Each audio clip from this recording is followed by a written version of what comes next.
Whenever a coach of tourists drives across Dartmoor, more often than not they will stop here, at Jay's grave.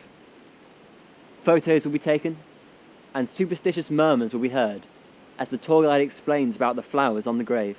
The life of Kitty Jay, the girl that's buried here, is shrouded in mystery. The facts about her life are few and far between. It's widely believed that Kitty lived here, at Ford Farm, where she would have worked as a dairymaid or possibly a swineherd during the mid to late 18th century.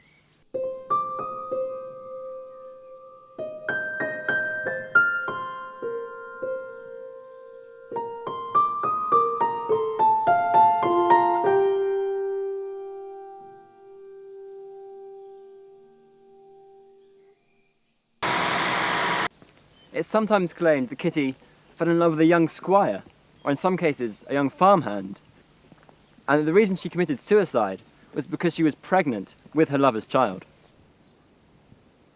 Her suicide took place here, at Canner Barn, just up the road from her supposed home, Ford Farm. Because Kitty Jay was a suicide, she couldn't be buried on consecrated ground in a graveyard, so they buried her here, at a crossroads, the nearest one from where she died. Though this now seems quite cruel, it has to be remembered that they were deeply religious and darkly superstitious times. Of course, the crossroads is a no man's land, so that's why she was buried there, and it also has connotations of a cross.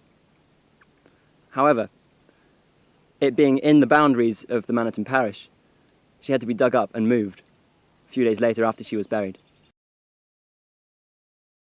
And this was the spot that was chosen, a site on the boundary between Widdicombe and Manhattan that was also a crossroads. Over 100 years later, the grave was dug up, but what was found is open to debate. It is widely believed that the bones of a girl were found, possibly those of a young teenager, but some sources suggest that there was nothing there at all.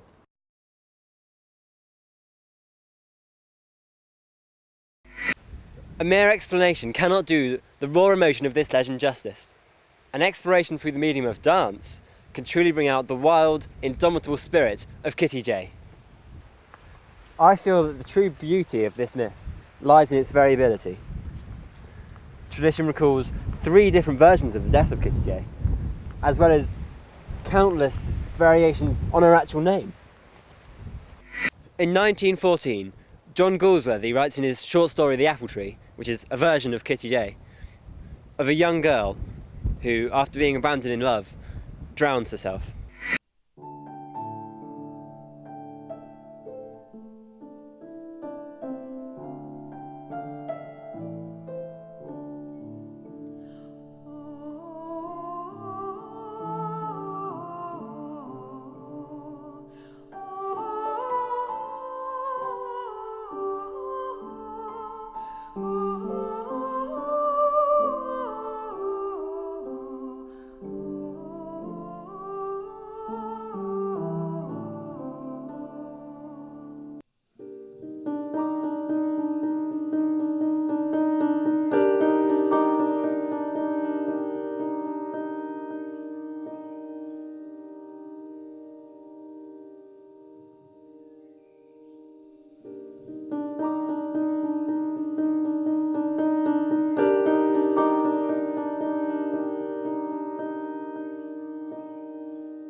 Perhaps the most well-known take on the myth, William Crossing in 1912, suggests that she hung herself in an outbuilding at Canna Farm, and later versions of the legend claim that this was due to an illegitimate pregnancy.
In one version of the myth, Jo was said to have been buried face down with a stake through her heart, suggesting that she was seen as a vampire. In this tragic and twisted tale, Jo may have become the victim of tuberculosis and fallen foul of 18th century superstitions about the disease.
These are three of the commonest interpretations of Jay's death. Having experienced Jay's emotions firsthand, I asked the three dancers for their views on the legend.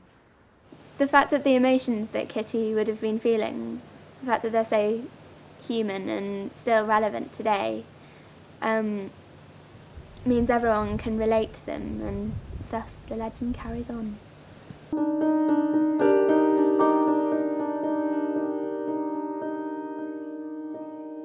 Choosing to take your own life is a really big sort of decision, which even in modern day terms is still almost unheard of. And so in those times it's been really controversial.